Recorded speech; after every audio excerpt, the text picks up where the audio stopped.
Welcome everyone to our February virtual user group. Thank you for taking the time to be with us today. For those of you who may not know who I am, I'm Shay Bagwell. I'm your customer marketing manager here with IBI, and with me today we have Alex Homer, part of our Hello. product management team.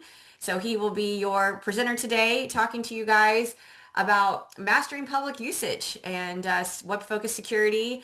Alex has got a lot of great content lined up and he's excited to dive in and show you guys. So I have a couple of things to talk with you guys about, maybe an announcement I'm going to make, and then I'll turn it over to Alex after that. But in the meantime, just a couple of housekeeping.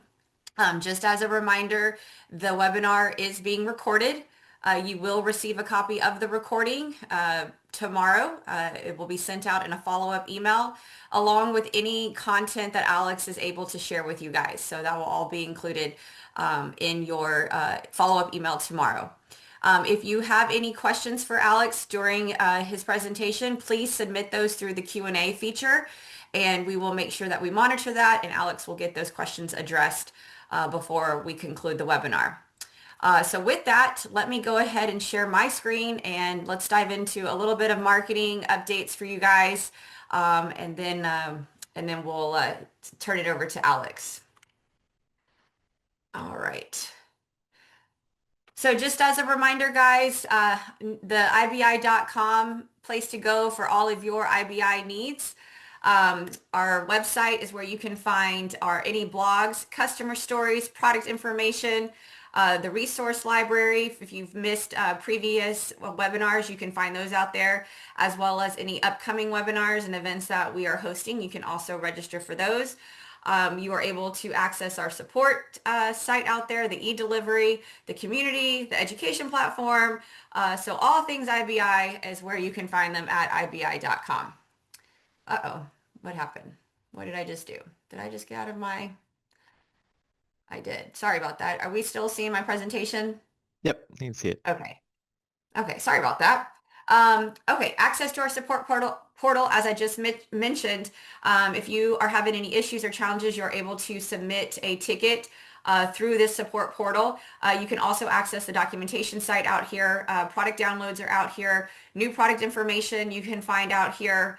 And then again, you will get that assistance from your assigned technical support representative. So keep this kind of bookmarked. That way it's an easy availability for you to submit that ticket. As I mentioned, our webinars, we host monthly Focus Fridays, monthly virtual user groups. You can access those out there and register for those as we schedule them. Also, when we have any in-person events, you can get information regarding those and be able to register for the in-person events via the events page on our website. So with that, I am excited to announce Summit 2026. We are headed back to New York City for 2 days, August 24th and 25th. So mark your calendars. This is going to be a great event. We heard you guys, customers, y'all wanted a longer summit event. So we are able to extend that now for 2 full action-packed days of great content, great presentations, great material, lots of speakers, lots of presentations. And we're super, super thrilled about this. You will receive more information coming soon. So there's going to be a question on your evaluation form to fill out if you would like more information regarding Summit. So if you wouldn't mind, please fill that out so that we make sure that we can send all of that pertinent information to you as we start rolling out Summit promotion and information regarding Summit. But we are excited, so I do want to make the announcement today. So again, mark your calendars, August 24th, August 25th, we will be back in New York. All right, IBI community, again, another great resource that's out there available to you guys. Be sure to join if you haven't. This is a great opportunity for you to connect with our IBI experts. They do a lot of article posting out there, as well as peer learning. You guys are learning from each other, asking questions and getting feedback from each other. So it's a great resource, especially if you have someone who may be new to using the product, as well as seasoned vets out there too. So be sure to check out IBI community. The education platform, if you have not been told yet, we do have training available. So you can sign up on the new IBI education platform that we launched last year. Every quarter, we will be uploading new courses.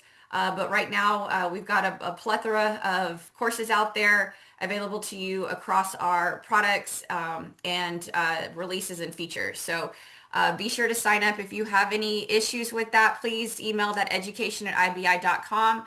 I am happy to get you set up in there. Make sure that you are able to access it if you haven't. So please let us know. If you are on social media, we'd love for you to give us a follow, LinkedIn, X, and YouTube. We have channels out there for all three of those. We post product updates, event updates, the YouTube channels where you can also find the recordings from the webinars. We also post those there. So give us a follow if you're on any of those. I know a few of you guys might have been having a couple issues with receiving some of our marketing material. If you are still one of those people, can you please reach out to me? We want to make sure that you're getting the user group invites, the Focus Friday invites, especially now that we've announced Summit. I want to make sure that you're getting all the Summit information as we begin to roll those mailings out. So we also have a monthly newsletter too. So if you are not receiving any of those, please, please, please let me know so we can figure out what's going on with the mailing list. Hannah Knox is running our WebFOCUS upgrade program. So if you guys are interested in upgrading, be sure to reach out to her regarding this program. You can also just click this link and take you to the page to sign up. But everyone, hopefully y'all are all planning to move up to 9.3. So be sure to check that out. You can do a free self-assessment, and then we have the expert insights. So you could either do like the hands-on support. You could also partner with one of our partners to also do the upgrade as well. So yeah, we want to make sure that you guys have a seamless upgrade journey and are able to access all the new features and capabilities in 9.3. Along with the WebFOCUS upgrade program, we have the AI Bootcamp as well. Since AI is the hottest topic today, we want to make sure that you guys are able to take advantage of this bootcamp. So if you are interested, we have spots available still here. You can fill out the form and get more information, and our team will reach out to you regarding what all this entails and how to get started. So with that, if you have any questions, please feel free to email me or message me through the Q&A. But other than that, I'm going to go ahead and turn it over to Alex, and we're going to dive in with some great information today. So Alex, over to you. Right. Thank you, Jay. Let me get sharing here. All right. Yeah, welcome everybody. Thank you guys all for joining. Let me move this window out of my way. Oh, where's my mouse? There it is. Okay. There you go. Thank you guys for joining. I know like security and administration on the surface especially may not be like the most maybe like fun topic on the surface, but it is obviously necessary, especially these days. So, a lot of WebFOCUS features that I'm going to show off today will help to kind of streamline that process because there's a lot of systems that you guys probably have like across the entire enterprise that WebFOCUS is a part of. So this is a good way to kind of bring that all together so you can manage it in one place, and so you don't need to do separate WebFOCUS administration and take extra time doing that when you could do everything in one place. And that's kind of the goal of like single sign-on and that kind of stuff that we'll be touching on today. My goal here is also to kind of like clarify what maybe some kind of very technical looking interfaces. But once you kind of take a look at it, it's actually like pretty logical the way it's like set up and the basic requirements and properties that you'll need to set. So I'm going to take you guys through that. I've got my like setup already so that you won't need to watch me like type in everything and like restart Tomcat and restart my reporting server. But at the end, I will have like a demo showing just how easy it is to add a user and have it present across your entire system. So in today's session, we're going to be touching on three basic high-level topics. One of them is LDAP configuration. So LDAP is, I think, probably the dominant um, user store, like user directory system. It's very commonly used. Windows Active Directory is based on it. A lot of other ones are too. Um, and so I'm going to show how you can set up your users in LDAP and bring them into WebFOCUS. And then secondly, SAML configuration. So WebFOCUS supports a variety of security protocols, like kind of like web-based um, session and user management, like authentication protocols. And one of them is SAML. And that's also a very common standard. A lot of systems are based on that. So I'm going to be showing how you can bring your LDAP users into your SAML configuration and then from your SAML configuration, bring them into WebFOCUS. So basically, it's kind of like a tiered system where the users come from LDAP and the user sessions are managed in my like SAML tool. So it'll make a little bit more sense once I showed the kind of setup and also like full configuration. But that's kind of a very common structure for a lot of these like single sign-on systems, including possibly at your workplace. I know here at Cloud Software, that's how we have it set up as well. We have Active Directory as our kind of like user management um, sort of database that me and Jay we don't like see it active because it's managed kind of more on the front end by this like SAML layer. Um, our IDP, which manages that kind of like those protocols, is Okta. I'm going to be showing Keycloak, which is a similar open source one. And then finally, I'll touch on anonymous authentication. That is a feature kind of separate from this process, but in WebFOCUS, we've updated public access to WebFOCUS in the hub. So even if you don't have a user, or let's say you want to provide WebFOCUS access to people that don't have user accounts, you can still provide some basic level of access and give them like some set of content that you want them to be able to see even without signing in. So kind of like 3 levels of user configuration. Um, so there's like a lot of terms that will get thrown around in kind of the security subject area. Um, so kind of as I summarized just moments ago, LDAP stands for Lightweight Directory Access Protocol. And so what you'll see is that that's actually like where I'm going to be adding all the users and creating groups as well that WebFOCUS will also be leveraging. So I could do all my user administration there. Um, and then SAML, that stands for Security Assertion Markup Language.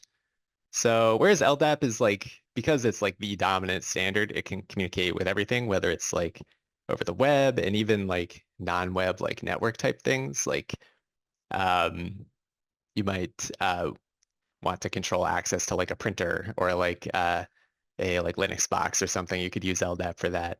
SAML is more like specialized for like web things. But one of the advantages is that it provides kind of like tokenized access and that kind of thing, which is great for single sign-on. So the way a lot of places work, including here at IBI/Cloud Software, is you sign in one place. We sign into our Gmail, for example, and we're automatically signed in everywhere else. So we can like access our like payroll stuff or our like in my case like Jira, what we use for like our tickets and things like that. So those kind of systems make it very convenient for users and also for administrators to kind of manage those things in a central place. Um, and then finally, like the IDP, that's like another acronym that I guess will be used. It stands for identity providers. That's kind of like the interface that is used for like controlling this like SAML connection and like single sign-on management. And you can like see current user sessions and that kind of thing. In my particular setup, which I'll be showing you guys, I have like a few third-party like open source tools. There's other like probably more common tools that are used, but I don't have like admin access here. So I had to like set things up on my local machine. But these are still, I think, relatively common programs that are used for these things as well. And they're pretty lightweight. So for LDAP, I have Apache DS running. This is my like LDAP database server thing. You can see I run it from the command prompt there. Um, and I also have a related like GUI tool. This is like an Eclipse GUI called Directory Studio. I would say it was a little bit annoying to set up and use, but overall it gets the job done. And so that's where I'll be like adding users. You can see I've got some stuff set up in there already. And then finally, the identity provider, which is where like the SAML configuration is set up. I'm using Keycloak. So that is another like open source identity provider. There's others like Okta or like Ping ID and that kind of thing. Probably many, many others that I'm not remembering as well. But yeah, I can like manage my different single sign-on realms is what they call them in this. So you'll be seeing some of that as well. And then we'll have the configuration in there that WebFOCUS is going to connect to, tie it all together. And you guys are probably familiar with WebFOCUS. So, all right. So let's get started. So when we start with LDAP configuration, so we're gonna connect to this store of users. So I've got, you can see I have 7 users set up here, and I want to bring those into WebFOCUS. So first we start by configuring it on the WebFOCUS reporting server. I'm actually gonna minimize this. I'll be following these steps. This presentation will be available to you guys after as well. Make sure that that is shared. So you can see like the steps that I used. Some things might be different based on how your configuration is done, but I'll explain everything. So hopefully it will be pretty straightforward to follow. So you can see here, I've actually already got like LDAP set up as my like primary security provider. I'm gonna go back and swap to the PTH, which is kind of like the client-based, WebFOCUS client-based security that is, I think, included by default. It might be the secondary one by default, secondary security provider. All the security stuff on the reporting server is managed in the access control area. So you can see like we have like some default security providers that come with the reporting server. And then I set up this LDAP one. The way you would do that is you can click this and point to new provider. And then yeah, if you're using LDAP, you click the LDAP option. We also, I guess, have like database based security and then like custom. There's probably like some extra parameters that you can configure to set that up. And so when you create a new one, you're going to get like a properties panel like this one here. So I'm just going to show you the one that I've already like filled in and explain what I did to get this working. So you can see there's like a lot of properties here, so it might be a little bit scary up front, but as you go through one by one, like it actually becomes kind of clear like what you need to provide. So this first option is the LDAP host. This is like the URL where the LDAP server is running. So I have it like on my local machine. I've given it this like alias homervdi.local. So that's what I used as the host. We have this property to specify whether it should be a secure connection. I have it set to no because I actually have, as you guys saw, I have my LDAP server running on the same machine. So I didn't need to like go across the network or anything. But if you're using TLS, then you would turn this on and we'll see like a similar property in Keycloak also. As that is, of course, a pretty common configuration to have like LDAP running one place and WebFOCUS running in another. Here is the port number for the LDAP database like server. This is just, I think it's the default for Apache DS, but in any case, this is included like in the LDAP configuration and you wouldn't be able to edit your LDAP users without knowing what this port was anyway and setting it up in the GUI. So this is the same port that's used there. And then for the security stuff, you can see I have like, it's like the way that I'm signing in and like this is actually a username. When it comes to LDAP, a lot of this stuff is hierarchical. So this is the actual like user. This is kind of the hierarchy that it's under. If we take a look, I have actually selected this same user. You can see it's like under this DC Homer P, DC Com partition. That's kind of like a unit of kind of LDAP configuration. And then I have this like users folder, essentially. OU stands for like organizational unit. That's like essentially a folder with a bunch of users in it. And so when you specify a user, it's usually a hierarchical thing like that. So I got like the actual user, the folder type thing that it's in, and the partition that it's in.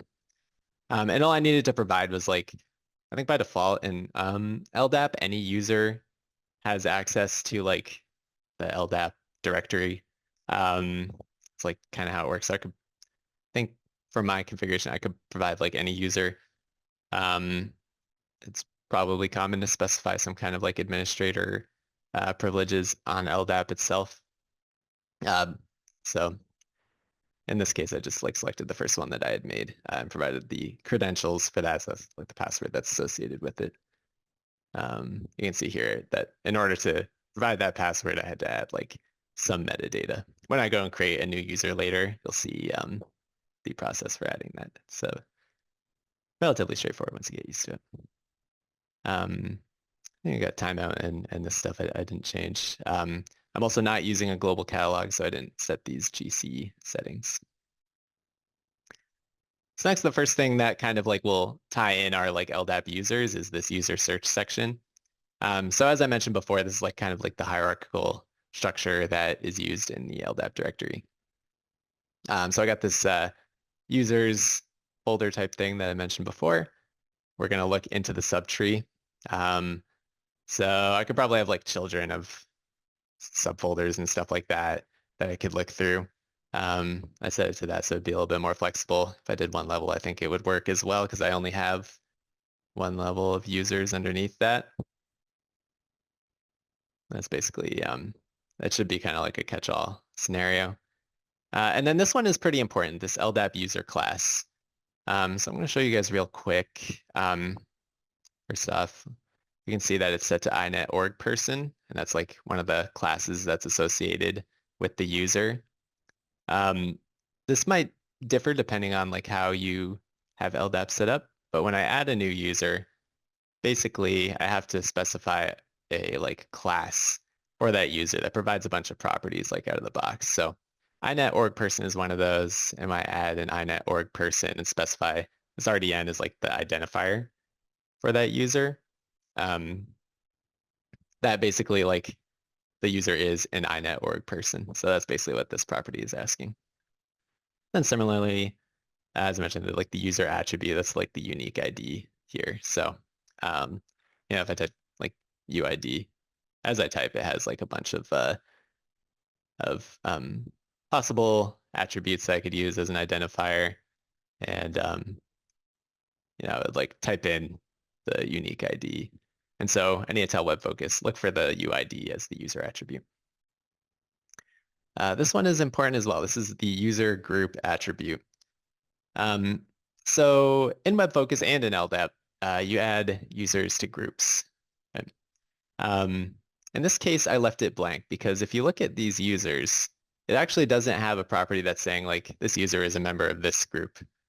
Some systems have like a member of property, but in this case, at least Apache DS, in order to add a user to a group, I don't specify it at the user level, instead specify it at the group level. So here I've got this WF users group, and you can see I've added 4 members to it. So it's managed like in the group. So I'm not going to specify that property at the user level, which is what I'm configuring here. I'm going to specify it later. We also have like a user description. This is part of like the inet org person. I automatically pulls in this CN property, which I guess just like the name, like a kind of might stand for like common name or something, but like a user-friendly name. That's like the description. Whereas UID is the username. And then like user email, I haven't actually like applied this to these users, but I could set an email. It would just be a matter of going in here and adding like a new property. And I would match it to that. So, mail is the property that's specified there. If I typed in an email, then that would be associated with this and it would get read by WebFOCUS. So now that's done, from the user level, I can get like the sample user list and you can see that it can see my users. So that's a good start.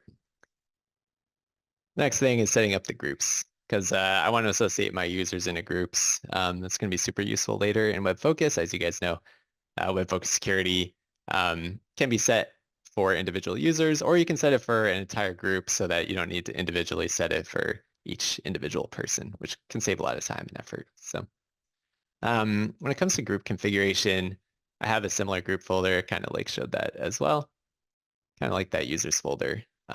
And so all the groups are going to be under that in the subtree.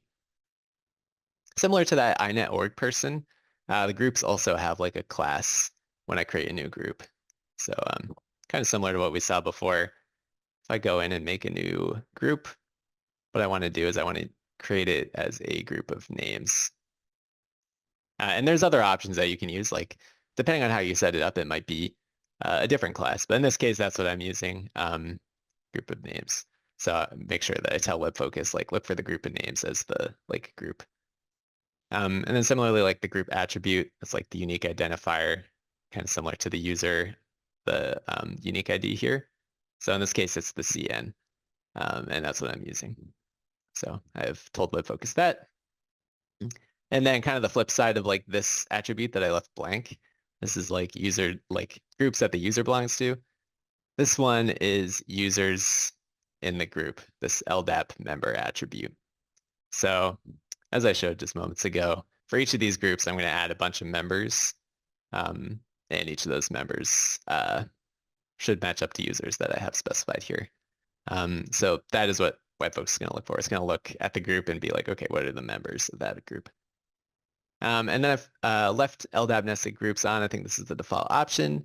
WebFOCUS allows you to like basically nest like a whole hierarchy of groups. So I can have like a group and a subgroup. And so I'm leaving that on. I'm not actually using a structure like that in LDAP right now, but I could make like child groups if I wanted. I might just have to like structure things a little bit differently. And then group description. I'm not actually using that one, but so I just left the default. But I haven't assigned like a description to any of the groups that I created in LDAP. So now we can like test, make sure that our group configuration is correct. You can see here it identifies both of the groups that we have specified. You can see that there's two of them here and two of them here.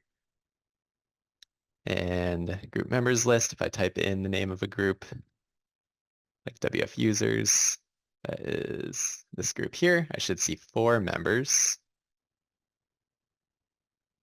And I can see those 4 members here.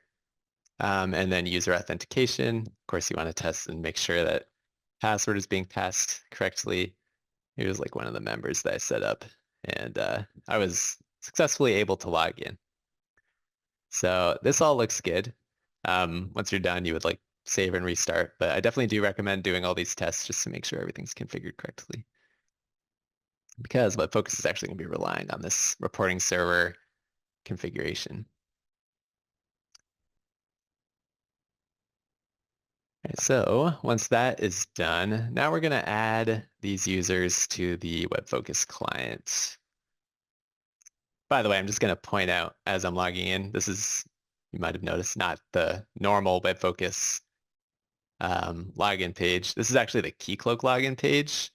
And so I've already got single sign-on set up. I'm going to show you guys like how I did that. But you can see already that this thing is working. Though it did time out, so I need to sign in again. And so yeah, what it's doing is like redirecting from Keycloak to like the WebFOCUS sign-in stuff. And so you'd probably see the same like redirect regardless of what you're signing into. I don't know why it's taking this long, but yeah, let me, apologies, let me try this again. There you go. All right. I think it's because it like timed out the first time. Did that. All right. So as I mentioned before, we've set it up on the reporting server. Oh, by the way, I'll just mention one other thing. You'll probably want to assign some kind of server role to these groups. Probably not server administrator, but I just did that because I like to be able to have access to all this stuff, whenever I'm signed in. So, I just gave like this WebFOCUS users group admin access on the server, but you could create your own custom server roles and add your LDAP groups to that. So yeah, once that is done, I've done like everything I need to on the reporting server. First off, you'll notice this. It's because I'm using like different security on the server and the client. So those are like desynced. So I'll want to set these up to sync them later. The place where I'm going to set up my security is on the security tab in the administration console. So not the security center for this stuff, but the security tab. And this has an external security option here, and that will allow us to pass like the WebFOCUS client security through to the reporting service security. So I enabled this here. This is like not selected by default, just check the checkbox and then change the security type to reporting server. I think that was the default. And then selected the reporting server node that I want to use. That's editserv, and provided my like login credentials for like a server administrator so that it would know that I'm allowed to actually do this. And then the important stuff for configuration is on this like bottom section here. So once I set that up, it's going to check my reporting server and give me a list of the like security providers that are available there. So you can see that these are the two that are set up, and that matches this here. So I've got like my primary and secondary. Those are the two that are shown here. One important thing to note, I have it set to internal and external. So it's going to get groups both that I created manually in the security center, or users and groups that I created manually in the security center and are in my external provider. I would caution against doing external only until you are like completely set up and have made sure like everything is working 100%. Because once you switch to that, it's going to only use that pass-through like reporting server security, and it might invalidate your admin ID. You'll have to like change the config file that this is in. So I'd start with internal and external at first, and then make sure everything's like 100% before making that swap over. If ever, because I mean, you might have users that you created already in the security center that you want to keep using. Next up, this is a very useful option, account creation on sign-in. I'm going to show that that works later when I get to the kind of like live demo portion. But basically, WebFOCUS doesn't know these users exist until they try to sign in. And then it's going to check against my identity provider and against LDAP. So this is nice. I don't have to create the users manually. It'll automatically create them, which is yeah, will save a lot of time for me because I don't have to do that manual work. And then finally, like this synchronized user information, I'm just telling it to check with my authorization provider, that is LDAP, not the authentication provider, which is SAML, like Keycloak configuration that I will also show you guys how to set up. So this way, everything's hitting LDAP. It's like a single source of truth for this system. It's just a much easier way to manage things. So yeah, once that's done, I would click save, and then I would have to restart Tomcat. But I've already done that, so I won't need to spend the time restarting Tomcat, waiting for that to start up again. So now we have set up the LDAP portion of it. And once we finish like the whole thing, you guys will see like when a user signs in, it's going to create their user, and they'll have this like auto added status. But we also want to make sure that we have our single sign-on set up, and that's going to be managed through Keycloak. So that also has its own set of configuration options. They're also like not too complicated, but do require a little bit of like detail, like attention to detail, I guess I would say. So first, let me show you how to connect Keycloak to that LDAP in case that hasn't been done already, because that is also a pretty handy feature. So here's my identity provider. Keycloak has multiple realms. I need to sign in again. Keycloak has multiple realms, so I've created this like WebFOCUS one. It's like associated with my WebFOCUS environment and has all my WebFOCUS associated stuff. Chances are, I don't know exactly how it would be set up for everybody, but you might have just like one realm for all your users, or you might have it by department or something. But in any case, once you select the realm, you have this user federation option. And so you would do like a similar LDAP configuration in the identity provider so that the identity provider can pull those users in. So that's what I've done. A lot of the options are like basically the same, if not identical to the ones that we saw moments ago on the reporting server. So once I provide like, internal key cloak name for this uh, user store, um, instead of specifying the host and port separately, WebFOCUS, we like have it separate and then we make the URL for you. Keycloak asks for the connection URL. This is like a pretty familiar format. If you've done like JDBC connections or that kind of thing. In this case, it's an LDAP connection with the host and port. Once again, this is all on my one machine. So for this enable start TLS option, I didn't need to turn it on because I didn't need to like encrypt it across the network. But if you want to do that, then that may be a good idea to enable. All these other things I left as the default, but I can test the connection and make sure that it connects. It was able to do that. And then similar to before, it needs like a user to kind of like sign into LDAP. So I gave it this first user that I created, this user ID, and like, under this hierarchy. Oops, sorry, I clicked page down. And then provided the password, and I can test the authentication to make sure that that works as well. So that setup is all good.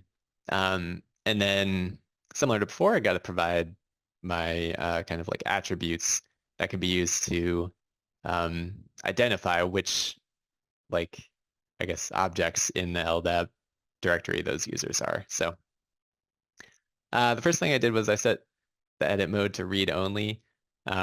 So I'm not going to have Keycloak make its own new users. I'm going to have everything kind of in the LDAP directory. That's like my single source of truth. So I don't need to like write back to it. I'm just going to read from it. LDAP is like where I'm going to do all my management. Once again, similar to before, here's like the users directory I showed previously. There's that same like username, unique identifier attribute, and the RDN. You guys might not have noticed, but when I created a new user, again, I did it as like an inet.org person. It immediately asked me for an RDN. That's kind of like I don't remember what it stands for, but it's like the unique identifier thing that it like shows, you know, that's like the name of the thing. And so yeah, for that, I'm going to provide like the UID for the users. And so that is the attribute that I enter into this text box. The next thing I ask for is this UUID LDAP attribute. I don't believe I'm using this. Certainly don't have it as an attribute set for my users right now, and it's working correctly. So I think Apache DS is in the possibly does not support the notion of UUID. Either that or I'm just like not using it. So I just left it as the default, and it was fine. Same for this user object classes thing. So you can see that there's multiple items in a list here. As I mentioned before, I'm using this inet.org person. But if I wanted, these are other classes of user that I could have been using instead. And so I guess like Keycloak supports all three. So, as long as these other things are satisfied, like I'm providing a UID, they'll probably be cool with it. I haven't actually tried creating, what was the other option it had? Organizational person. I haven't tried creating an organizational person. The inet.org person has been fine for me. But yeah, you can see it is flexible enough to support that. So that's something to consider as well. I'm not like filtering these users at all, but there's probably some language that you need to check for that. The rest of these I just left as the default. Search scope, I'm only going down one level in my users group, so I don't have like sub-users or anything, or subfolders within this that contain users, but that is also a thing that you could configure. And then the other important stuff, import users. I want to import users from my LDAP to Keycloak, and I'll show you that in a second. The rest of these I just left as the default. I think including this, remove invalid users during searches, because yeah, I'd want to remove the users when they're no longer in my LDAP directory or like needed. Yeah. So yeah, once that is set up and saved, you can see here that I've got all my users included once I sign in, similar to WebFOCUS, once I sign into LDAP. to get added to my identity provider. So you can see like the list includes these guys, and I didn't provide an email for any of them, so the email is blank. That's kind of how you can tell the difference in my case, where, when I added these new users in Keycloak itself, I typed in an email. But when I just used LDAP to like bring them in, I didn't have an email with them, so it is blank. So that's kind of a handy way for the purpose of this demo to show that it's actually pulling it in from LDAP and I didn't make these manually. All right. Oh yeah, next. Okay. So that's all the LDAP stuff. Um, and so now let us talk about SAML. So LDAP is like kind of a standard for this like user management stuff. SAML is like the language that like one website will tell another website, this person is signed in, and then the identity provider will be like, okay, we will keep that session open for that user. So actually, amusingly enough, you can see I signed in as admin. So the SAML communication passed that back to the identity provider here. And so I can see that admin is signed in as of 11:32. So I've been signed in for like 12 minutes or whatever. And so SAML is like the protocol slash, I guess, language, if you want to put it that way, through which that session and sign-in communication happens. So let us take a look at how that is set up. Similar to before, in the WebFOCUS hub, in the administration console, on the security tab, we have all these security zones available. So this is kind of like different security can be provided based on how you sign into WebFOCUS. You can see we have like default mobile portlet. So default is like the one that I used today. I'm just like signing in as a normal user. We also have an alternate zone. This is like for testing. So you could set up your SAML configuration here just to test it before you're ready to fully implement it. And I think this provides like an alternate URL that you can type in and do the sign in there to see if it works. So yeah, I know that it works. So I set it up on my default node. So this is like my default sign-in method is going to use actually SAML authentication. And that's why you saw that Keycloak sign-in page instead of the regular WebFOCUS login. So I've already got it enabled. I'm going to show you guys the basic steps that I had to take to do that. So when you right-click to edit your SAML authentication, you'll see this dialog. It's got like 3 tabs. So the first one is providing the service provider metadata, and it's basically WebFOCUS is the service provider. So we're basically going to have like 2 XML files that tell WebFOCUS and tell Keycloak in this case, like here's the URL you're going to use to sign in for basically both of them. And so what we need to do is we need to download an XML metadata file. This is the default name. And you can see this path here. This is actually like a real path in my install that I created. So under the IBI configuration directory, I'm going to go to IBI. Here's my WebFOCUS install. And here is my config directory. You can see it's in the WAS folder. And that's there by default. What I did was I created my own SAML_config folder within that. You can see that's there. And then I put this metadata file in that folder. And where do I get the metadata file? Well, first I filled this in. This is actually like mostly filled in by default. I think the only thing that I changed was I enabled single logout. So when I sign out of WebFOCUS, it's going to sign me out of the whole like Keycloak single sign-on session. So that way I don't know, we don't have like the sessions getting mixed up. I'm signed out of everywhere once I sign out. And then I click generate metadata and it opens this metadata generation dialog. And so I left these as default as well, but these are important attributes I'm going to need when I set up everything in my identity provider, which is Keycloak. So left all this as default and I click generate.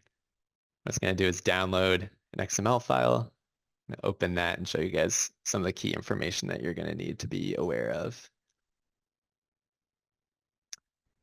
So here it is. some key things that you'll want to make note of. First off is the entity ID. This is kind of where the identity provider is going to point to when it makes like the call to sign in. And then WebFOCUS is going to handle it. Also important is this URL here. This is kind of like the single sign-on redirect. And we also have like a single logout redirect. So when it logs out, it's going to pass us through this. Oh yeah, horizontal scroll reset. It's going to pass us through this location here that says single logout on it. So those are the three things that we need to be most aware of. And again, once I downloaded it, just as a reminder, I put it in this folder that the path was pointing to. Here.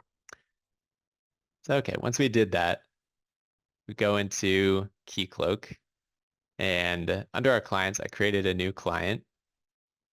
And this is my like WebFOCUS SAML configuration client. You can see it says SAML here. It's like SAML. I think Keycloak also supports like OAuth and a bunch of other stuff. But SAML is a common standard. So yeah, you remember that entity ID that I just showed? Put that in the client ID. So I just copied it from that line here. That was like an important URL that you wouldn't want to typo or anything. Next up, some of the other things that I showed were like these valid redirect URIs. So this is the one for single sign-on. I showed that in the XML file. That was the one that had SSO in it. So this is the sign-on one. I pasted it in there. And then this one, valid post logout redirect URI, that is the single logout URL that I showed a second ago as well. That's this one that says single logout in it. So luckily the names of those are pretty clear in terms of implying like what they're used for. I didn't set up any of these other things. One thing that I wanted to make sure to specify was the name ID format. In WebFOCUS, you guys probably know you sign in with your username, but other systems support like signing in with an email or these other options too. So you want to make sure to specify that. This like specifies like how that information is passed. The one other thing that I wanted to make note of was the signature algorithm. So we're using RSA SHA 256. That is important because we need to make sure that WebFOCUS knows that this is the algorithm too, so that it passes the information encrypted the right way.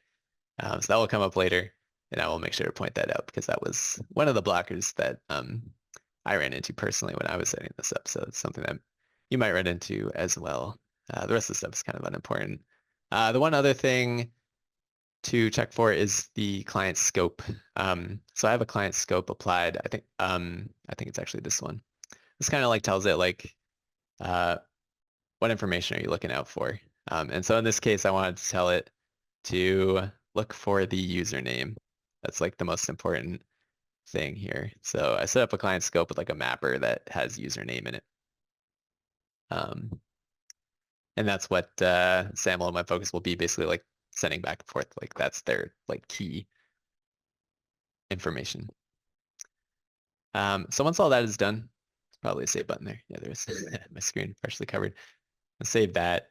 And then once that's all set up, you can go to this realm settings, and it should have all the like, this would already have been set up when you create the realm. This is just like the Keycloak address. And similar to when we downloaded that XML from WebFOCUS, we also need like the identity provider SAML XML. So you get it through this link. This is the SAML one. You also have like an OpenID one if you're using that instead. This is just like some XML that you can save this web page and put it presumably in that same folder. I say that because you actually can set it from this location of the metadata file part. So once we set everything up in Keycloak, we can go to the next step of our WebFOCUS configuration, which is the identity provider side of things. And so I got that XML file. I saved it as keycloaksaml.xml. You can see that it's here. It is not prettified at all, so it doesn't look that nice. But there's like some stuff that's like kind of crucial to make note of. Just note this location when I sign out and sign back in. This is actually like going to be at the front of the URL, so that is kind of a tip off that I'm actually using that keycloak configuration when I sign in. And so WebFOCUS needs to know this stuff. And that's the purpose of providing that XML file. So with those two files in the right place, we have like a couple other options. I left everything in the default. I just needed to set one advanced setting. And so you remember moments ago I showed that the signature algorithm is using RSA SHA 256. I made sure to check this checkbox because otherwise WebFOCUS might not be using the right algorithm / was not using the right algorithm. So I had to check that and save that. And once all that's done, you would click OK, and then you would save it here, and it would ask you to reset Tomcat, which I think if I click save, it'll, yeah, please reload the web application. So I would restart Tomcat, and then it would take effect. So with that all being done, so we have our LDAP configuration hooked up to the reporting server, which in turn is hooked up to the WebFOCUS client. We also have LDAP hooked up to Keycloak, so our users here. And we have Keycloak hooked up to WebFOCUS. So let us create a new user and a new group and see what happens and see how easy it is also to manage. So I'm going to go in. First, I'm going to create a new group that I'm going to add a new user to. So I'm going to create a new entry here in Apache Directory Studio, my like LDAP client. And remember that the group needed to be a group of names. So I'm going to add that and then go next. And I'm going to specify my RDN. That's like my unique identifier. CC, I already have CN for the other one, so I'm going to use CN for this as well. I'm going to call this VUG live. So that's going to be the name of my group. And then this pops up. When I was first using this tool, the name of this dialog seemed very vague to me. I was like, what do I even provide in here? But it's basically just like a GUI to select one of the attributes. So in this case, it doesn't tell you, but it's looking for the user member attribute for the first user, I believe. Let me just confirm that. Yeah. So maybe I should have made the user first, but let me just add a homer to it. Okay, so you can see like that's what that DN editor thing did. It allowed me to select a user from the GUI, so I didn't like typo it or anything, and it put that member in the group. And I'm going to click finish. It should show up here.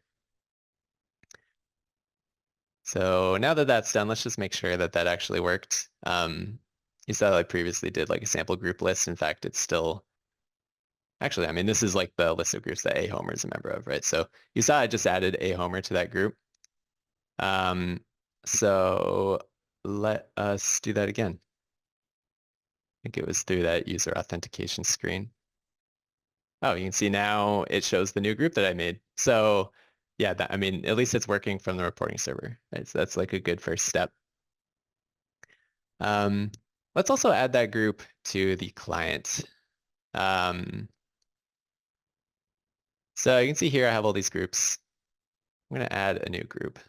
And for those of you who have created new groups on WebFOCUS before, without this LDAP integration, you might notice that we have actually some like additional properties. I think we have one, basically external groups. I can actually click this and I can like look for external groups. By the way, one of the funny things you know this is working is like it adds like I'm getting like some warning from Apache DS every time I like do something that hits LDAP, so you know that it's actually hitting it. That's kind of little diagnostic there. So I'm going to select this new group that I just made and add it. And I'm going to provide like group name and call it like call it WFVUG and VUG created group LDAP. Now once I create that, that should show up in the list. There it is. And let's give it some privileges just so that I know that everything's like working properly. So let me find like a directory that I want to add it to. To the sales one. I'm gonna right click sales and go to security and rules.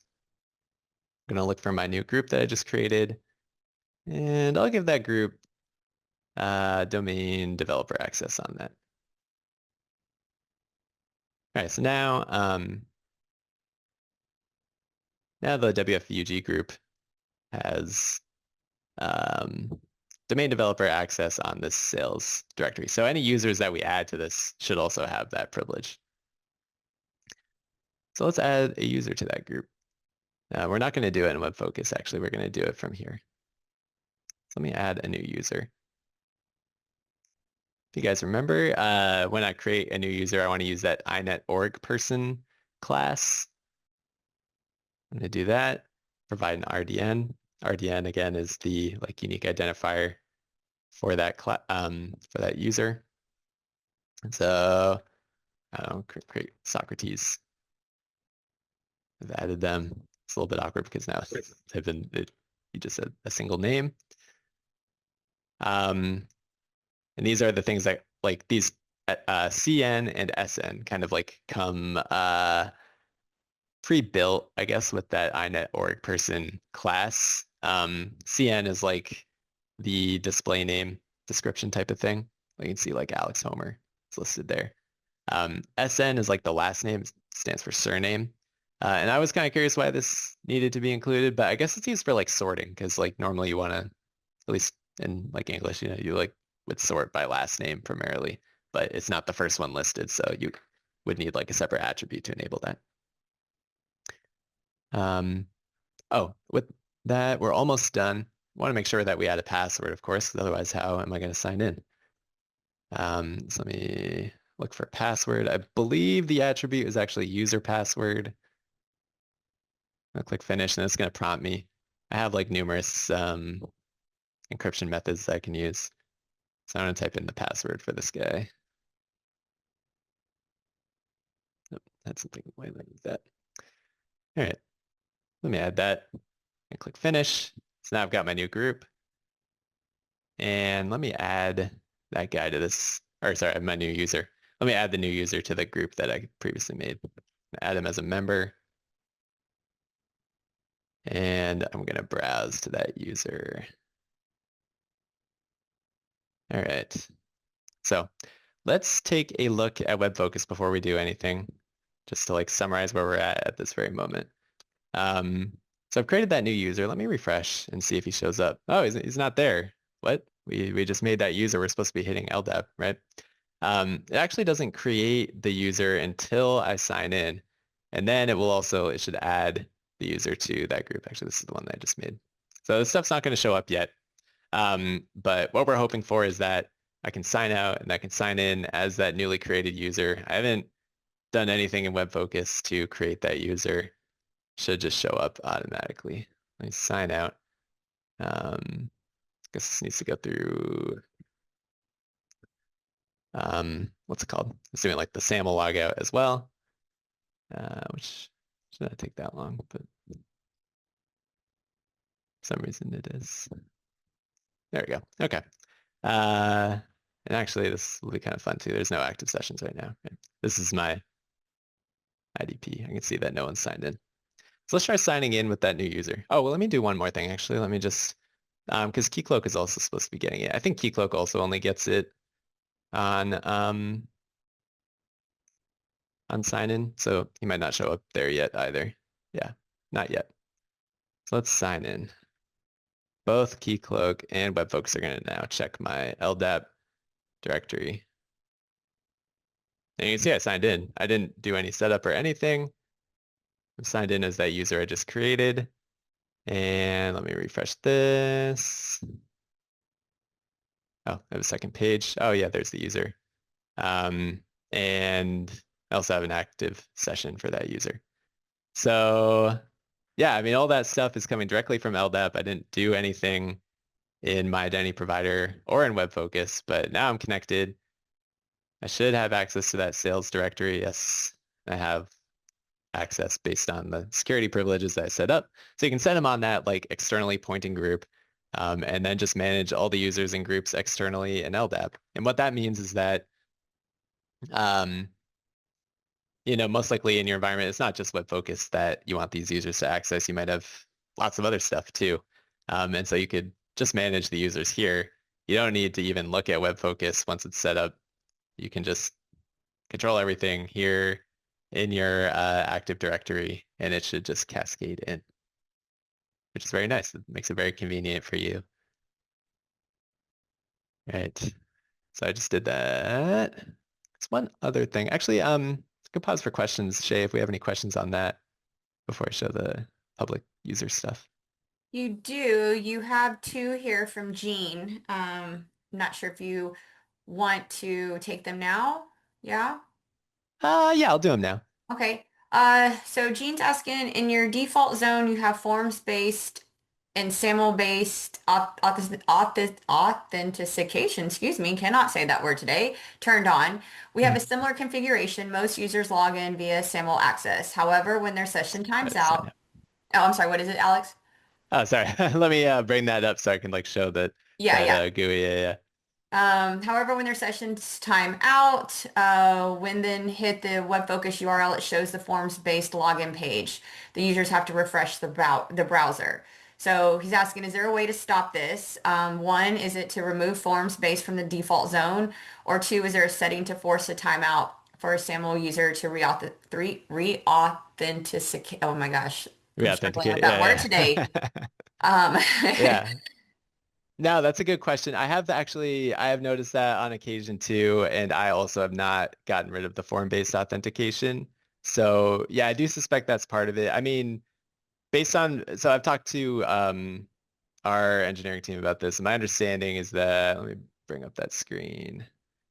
My understanding is that the way it works is that we kind of have like a priority-based structure that is not customizable, but I think I should talk to them and see if we can make it customizable. So basically, like we prioritize the SAML stuff first, and then we still have the form based as a fallback. So you can see when I signed in that that's how it was working. Like I get the SAML sign in because we kind of like decide like, okay, yeah, that's the one that we think you guys want to use as the priority. But I still have the form based one, I guess, just in case Keycloak is down or something. It's good to have that as like a backup. But yeah, I've noticed that as well. Like I don't, if I sign out, it doesn't kick me back there. That might be tied to that like single logout that I set up.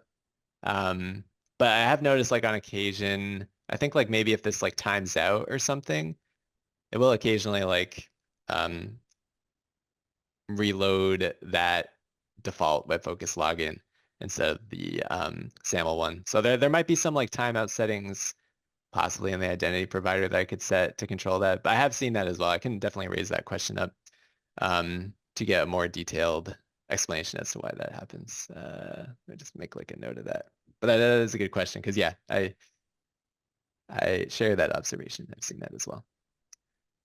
Okay, hopefully, Gene, that answered your question. He said, yes, it is a timeout scenario. Okay, yeah, that's what I was thinking too. I hadn't actually like tried testing it, but that was just kind of the impression that I got based on when I've seen that behavior happen as well. Okay. All right, Yeah, that's a good question. that's Thank all you. so far, Alex. All right. So yeah, the last thing I'm going to show is the public user, which I know that we went through like a long, grueling LDAP and SAML configuration. But luckily, this is very easy. I want to show anonymous user access.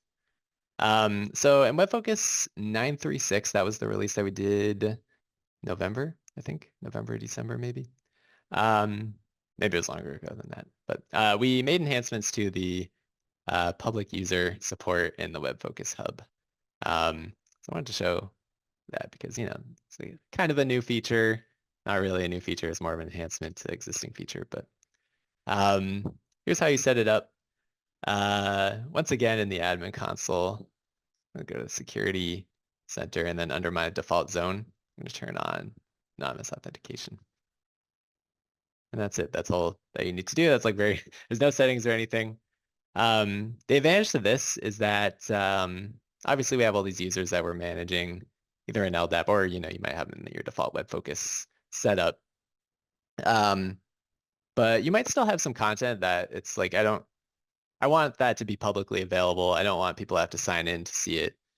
Um, so once you set up that anonymous authentication, just by turning it on, you have to restart Tomcat as per usual. It now enables this like WebFOCUS public. Oh, of course, I need IBI apps. Enables that public URL. So then once you sign into there, now I'm like signed in and quote unquote signed in as the public user. And here you can see like here's like a bunch of stuff that I've shared with the public user. Um, in order to make this stuff available, basically you as administrator, you'll want to just give the public user access to whatever stuff you think they should see. So, one idea that I've had is like gave the public user access to my workspace, but they can only see shared content. So I only gave them like, I think like list and run access, but I didn't allow them to create anything. You see, I don't have like the option to create content here. And there's no plus button. Plus content is grayed out. I've also got like this public workspace. So I haven't put anything in there, but conceivably you could put like, oh yeah, I want public users to see these dashboards or like this map or this like report. So that's like a good way to do it. You enable anonymous authentication. It will automatically create the public user. Oh, sorry. Let's go. Oh, I'm signed in as someone that doesn't have admin privs. That's why. It'll automatically create the public user, which is probably another reason why not to turn on the external only option for that zone, because that public user is an internal WebFOCUS thing. But yeah, it creates this user automatically. And then you can just assign privileges to that user. I believe it also makes an anonymous group. So you could make an explicitly named user that behaves like the public user. But in any case, yeah, you might think of your own ways that own things that you want to like expose. But this like is an idea that I had where it's like, okay, I've got this like public workspace. Let's give it to the public user. So you can like list and run stuff that's in there, but you can't create any content. So yeah, that's just one idea. Oh, one other thing I want to point out is that as the public user, just signed in here, or not signed in. Instead of sign out, we have like a sign in option. So you can still sign in to your named user account if, let's say, you didn't feel like signing in, you wanted to go to the public page or something. Public page still provides the option to sign into the private page. So yeah, I think that was everything I wanted to show. But yeah, those are just a couple ways that you can provide more convenience to your users, kind of like link all your user accounts together to make it easier to manage. And by providing single sign-on, it's more convenient for your users too, because they just need to sign in once and they will be connected to WebFOCUS, same as they'd be connected to whatever other stuff they have access to. So,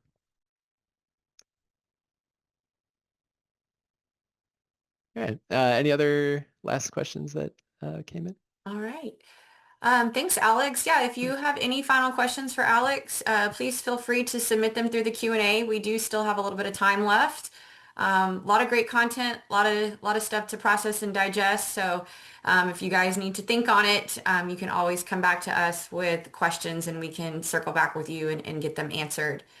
Um, Here's a question. Are there any major changes for SSO between WebFocus versions 8.27 and the 9.3.6 that would require configuration changes? I would say not to my knowledge. I think we try not to make adjustments to this stuff because obviously there's a high risk of it breaking whatever existing configuration you guys have. So yeah, I don't, to my knowledge, there are not changes, but I can confirm that. I mean, I know like very recently we haven't changed anything, but not 100% about like, a couple of years ago, but I'm fairly certain that we haven't changed any of that configuration stuff? Oh, that's a good question. Yeah. Oh, sorry, I'm reading the chat too. There are two zones, default and alternative. Is there a plan to create additional zones? Um, yeah, it's a good question. I guess we have that like mobile one, and we also have it's like a portal zone, but conceivably there might be other zones. I would say like if you have any suggestions as to like other kind of like connection methods or like sources that you think would be useful to have like another zone, I think we can definitely take a look at that. But Great. no concrete plans otherwise. All right. If there's no additional questions for Alex, we will finish up a little early. Again, guys, just as a reminder, you will receive a copy of the recording tomorrow in the follow-up email along with Alex's presentation. So that will all be included in that email. So be on the lookout for that. If you have any questions about Summit, again, we're super excited. New York City, August 24th, 25th. Tell your colleagues and be on the lookout for more information regarding that. We're working on the landing page. We're working on some emails to get sent out to you guys. So lots more details coming very, very soon. But we did want to get the word out that we have made the announcement for Summit. So we hope to see a lot of you guys there. It's going to be a great event.